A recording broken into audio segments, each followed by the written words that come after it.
The 21-year-old Filipina tennis sensation had just conquered Washington. She had done what no Filipino had ever done before, winning a WTA Tour singles title. The world was at her feet. The adoring crowds in Toronto were already chanting her name, waving flags, creating an atmosphere of pure magic. But beneath the glory, something was wrong. Alexandra Eala was playing injured, not just tired, hurt. A rolled ankle that could have ended her run. A body pushed to its absolute limit. And yet, she kept playing. She kept fighting. She kept winning for her nation. I can tell you that I'm super happy because this was the goal of the year. She could do it. She deserves it, Bosch had said after Eala's Washington triumph. But what the team knew, what the world didn't know, was that their star was putting her entire future on the line for the Philippines. This is the bombshell truth about Alex Eala's injury battle. The story of a young woman who refused to quit, even when her body was screaming for her to stop. The Sobeys Stadium crowd was electric. Thousands of Filipino fans had packed the stands, waving Philippine flags and chanting Alex Eala's name. It was supposed to be another chapter in her historic run at the Canadian Open. But just moments into the second set, everything changed. Eala hit a forehand and landed awkwardly. Her right ankle twisted beneath her. She immediately called for a medical timeout. The physiotherapist rushed onto the court, strapping her ankle in bandages while the crowd held its breath. Yeah, I kind of rolled my ankle in that second set. I hit the forehand and I landed kind of wrong. I called the physio, and I think I was like, oh, I don't know what happened, Because it happened so fast, Eala would later reveal. The injury couldn't have come at a worse time. Eala was not just fighting for a win. She was fighting through a grueling schedule that had already pushed her to her physical limit. The Washington title run had required her to defeat a murderer's row of champions. Then she flew to Toronto and played 4 matches in just 5 days. Against Caty McNally, the pain became unavoidable. Eala led 3-2 in the second set when she rolled her ankle. She had her right ankle taped by a trainer and continued to fight. Despite the injury, she managed to reach 5-4 in the second set. But McNally, who had just stunned reigning Wimbledon champion Linda Noskova, refused to go away. She won 3 straight games to force a deciding set. Eala could have quit. She could have pulled out. Many players would have. Instead, she regrouped, raised to a 3-1 lead in the third set, and finished off the match in 2 hours and 39 minutes. I think I survived that one, she said afterward. The words were simple. The weight behind them was immense. Eala had survived, but she had also risked everything. Why did Eala push through the pain? The answer lies in the flags waving in the stands. The sea of Philippine flags that had turned the Canadian Open into a celebration of Filipino pride.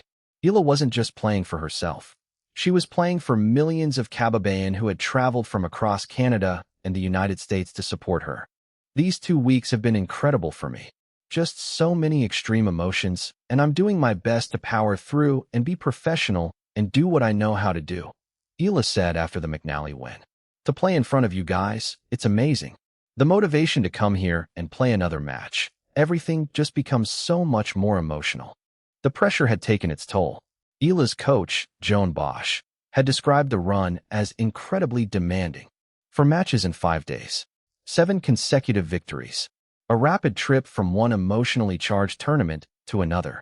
The physical toll had become undeniable. Today was physically, it pushed me a lot.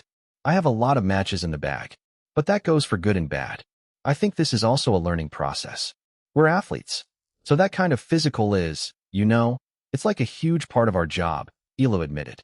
The weight of being the biggest draw in women's tennis had also taken its toll. Thousands of fans had packed the center court at Sobeys Stadium. Tickets sold out in just 30 minutes. Tournament organizers were forced to move Eala's matches to larger courts. The Eala mania sweeping the tennis world was a blessing, but it also came with immense expectations. Eala carried those expectations on her injured ankle. She carried them as she walked onto center court to face Belinda Bencic. She carried them knowing that her body was running on fumes. The match against Bencic was over in 73 minutes. The final scoreline was brutal, 6-4, 6-0. Eala's 7-match winning streak had been snapped.